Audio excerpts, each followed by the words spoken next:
Hello everyone, welcome back to the Stunts Combat Network. Today we're talking about Billy Joe Saunders.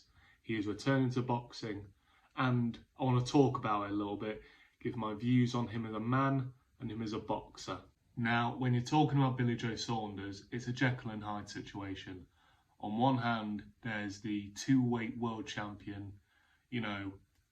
30 wins, 1 loss, that only loss coming to Canelo Alvarez, and in my opinion, one of the most excellent boxers this country has ever produced. He just really is world class. But then on the other hand, there is the vile, volatile, disgusting man at times who can't help but post stupid shit on social media. And it really taints his boxing legacy, in my opinion. I can name on one fucking hand the amount of controversy he's been in, whether it be stripping a man naked in his car on a fake police search or giving £150 to a crackhead and saying, I will give you this if you do a sex act on my friend, or punch a man in the street, which he went on and did, and in a second part of the video goes up to another woman and calls her a prostitute, calls her airport saying 3 of his friends have COVID on a flight during the pandemic, making of videos telling men how to hit their wives or girlfriends or whatever during lockdown. The man just simply can't help but make himself look like an absolute knob, and I'm hoping him returning is going to turn over a new leaf. He's going to be a new man. Obviously, the video that he did with Eddie Hearn, he was working on an athletics thing, he was working with kids, and I hope this really is a turning point for Billy Joe Saunders, because the amount of controversy the man's been in, one more thing, and he is likely to be suspended from boxing. He has already been suspended from boxing and fined multiple times by the British Border Controls, and just no one will want to see him fight if he carries on with this pathetic shit that he likes to do. Now, he has announced that he'll be returning at light heavyweight. He doesn't feel comfortable enough to drop straight down to super middleweight. Obviously, he is getting a bit older now, and he has smartly gone, I'm going to have a fight at light heavyweight, then afterwards I can cut the weight, get back to the super middleweight division and actually make an impact. And I feel like a good couple of opponents for him at light heavy would be either Isaac Chilemba or maybe Ricard Bolotniks, the man who went on to face Buatsi, and the Ukrainian former champion of the world, Vodnik. And I just felt like that'd be a good fight to get back on, and he is known by the British public, so I feel like that'd be a good start. But what is the overall goal of Billy Joe Saunders' comeback? He says he wants to go back to super middleweight, but Eddie Hearn has come out and said that the Canelo Alvarez fight isn't one they're particularly looking at.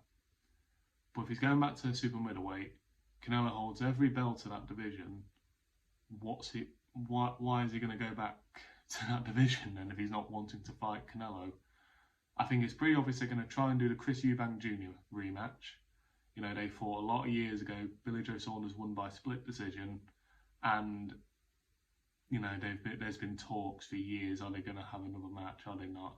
They were supposed to have another fight for the WBA interim middleweight title, but Chris Eubank Senior is not the best person to work with, by Frank Warren's statements, and it just never materialised. Whereas now Eubank Jr. is under Sky Sports, he's with Salomon, and Billy Joe Saunders is with Eddie Hearn, so that fight could easily get made. A lot of the Zone and Sky Sport fighters, they like to interact, and I could definitely see a Chris Eubank Jr. fight happening.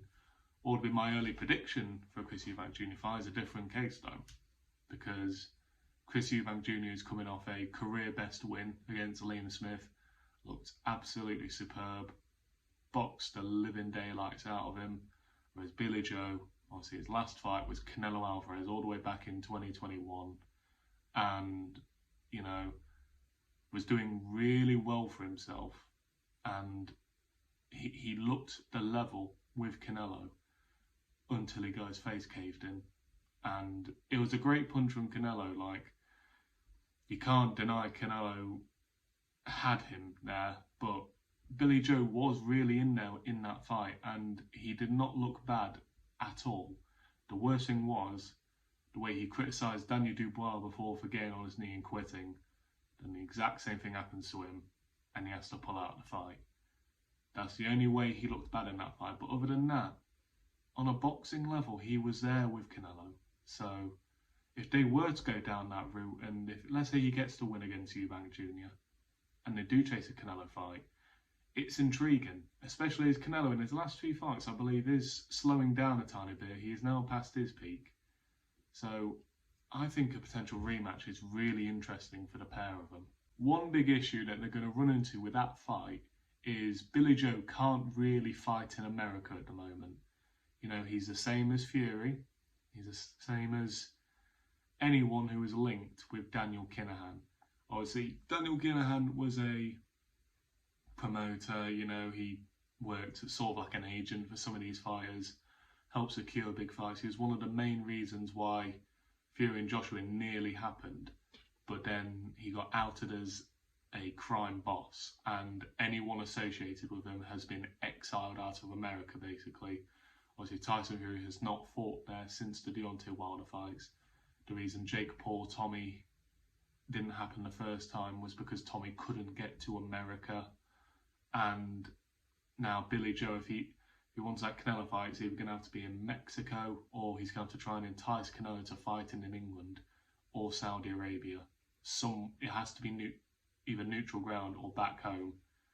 And we'll discuss the Daniel Kinahan situation one day. I don't want to go in full in here because I need to know all the facts first. I may have a special guest on for that one, but you do need to be aware Billy Joe Saunders was linked with Daniel Kinahan. And that's all I've got to say. You know, I'm glad Billy Joe is back. Can't wait for his fight at light heavyweight, and then going to see what he can do. Hopefully a Chris Eubank Jr. fight can get made. And yeah, I'm looking forward to seeing what he can achieve, because he's already achieved greatness. Can he go even further? I'd like to thank everyone for their patience with me during this time. I know it's not been the most active. It's been a bit sporadic, but there's just not been that much news to report on, in my opinion. But it's fight week on DAZN for Misfits. KSI versus Tommy Fury, Logan Paul, Dylan Dennis, and, you know, I'm going to be covering the fight week.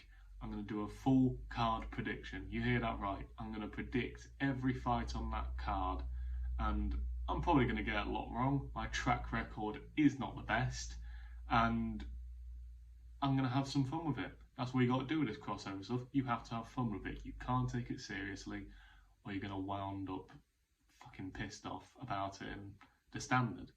But there are some decent fights on this card, and I'm looking forward to watching it. So I'd like to thank you all. Please let me know down below what you think of Billy Joe Saunders and how far you think he'll go on his return. I'd like to thank everyone for watching. Please like, subscribe, share. Don't forget to hit that notification bell to never miss a video. And I will see you all in a bit.